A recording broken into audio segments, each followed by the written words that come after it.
The shot left his hand before anyone could react.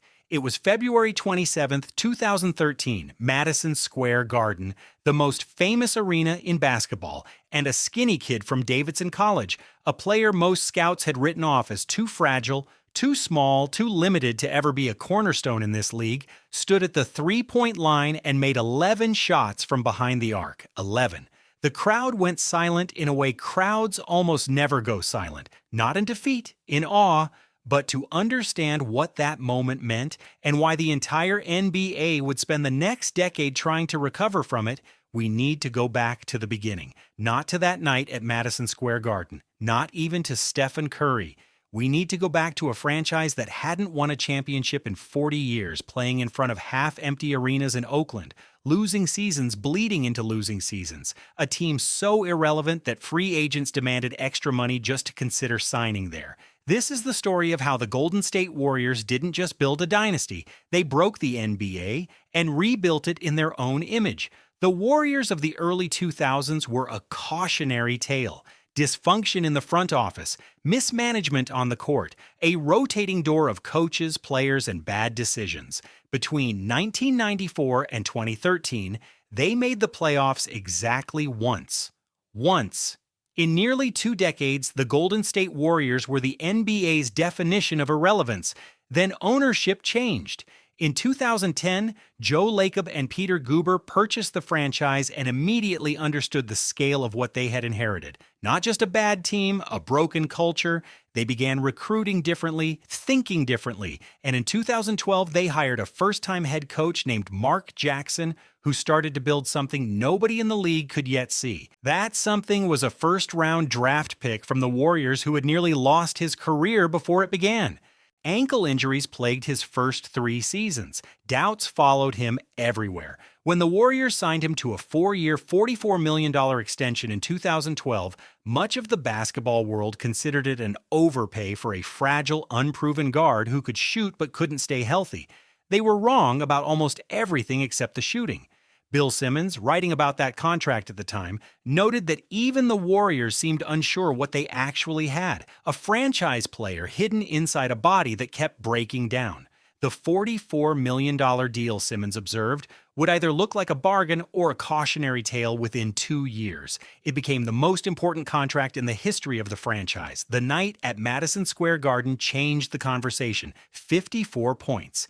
11 three-pointers, a performance so extraordinary that even opposing fans stayed in their seats to applaud. Before that game, most people saw Curry as a shooter. After it, they began to see something else, a weapon the NBA had never quite encountered, a player whose range was so deep, so accurate, and so fast that the conventional rules of defensive positioning simply didn't apply. But it took Steve Kerr to fully unlock what Curry could become.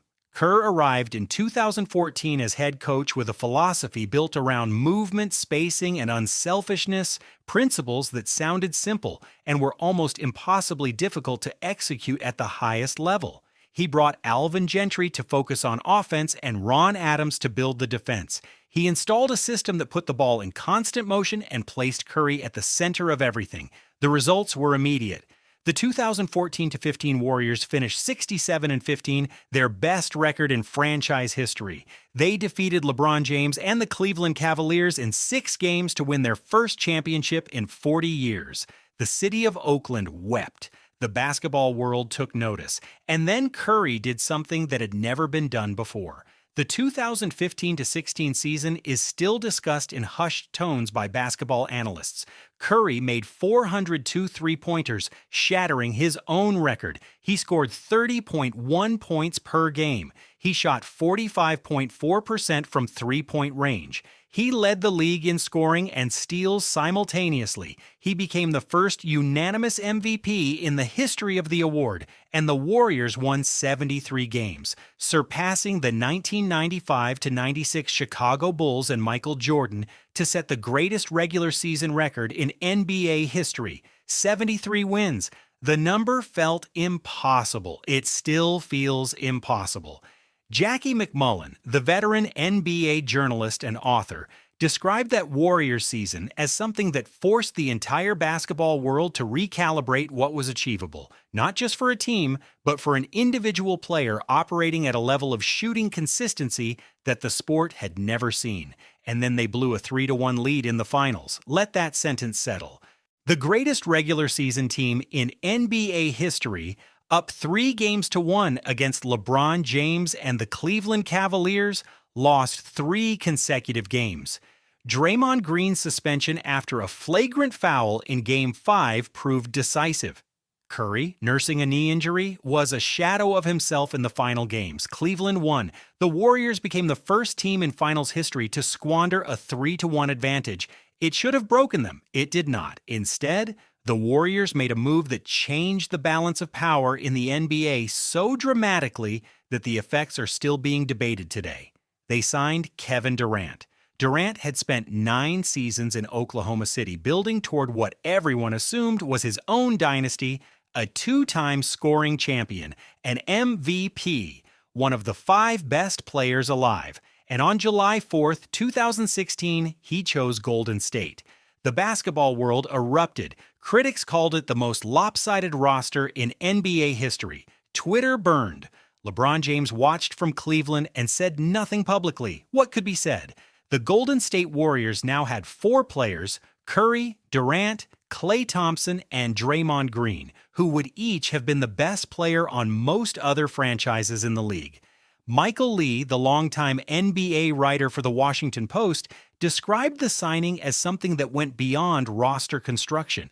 It was a statement about power, about desire, and about what players in the modern NBA were willing to do to guarantee championships. The 2016-17 Warriors were ruthless. They went 16-1 in the playoffs, the greatest postseason run in NBA history, losing only once across 4 rounds. They swept LeBron's Cavaliers in the finals. Durant won Finals MVP, and the narrative around the dynasty shifted from admiration to something more complicated. Because greatness, when it becomes too complete, too inevitable, stops being exciting and starts becoming oppressive. The league tried to respond. Houston built a team around James Harden and the 3-point revolution the Warriors had inspired, pushing them to 7 games in the 2018 Western Conference Finals. LeBron dragged a Cavaliers team that had no business competing in the finals to 6 games that same year. Individual brilliance kept pushing against the machine, but the machine kept winning. Back-to-back championships in 2017 and 2018, 5 consecutive finals appearances, 4 titles between 2015 and 2022. The numbers tell the story the way numbers almost never can. No team had ever won more games over a 5-year span than Golden State's 322 between 2014 and 2019. Their net rating in the 2016-17 season was the best the NBA had recorded since Michael Jordan's second three-peat in the late 1990s. They had started a dynasty from almost nothing, a franchise that had made the playoffs once in 19 seasons, and turned it into the most valuable team in professional basketball. But the deeper story is not the wins. The deeper story is what they did to the game itself. The 3-point shot existed before Stephen Curry. It had been a weapon for certain players. Reggie Miller, Ray Allen, Larry Bird, since the ABA merged with the NBA in 1976. But it was a specialty, a situational tool, a shot you used when nothing else was available. Curry made it a philosophy. Within 3 years of his unanimous MVP season, every team in the NBA was rebuilding around 3-point volume.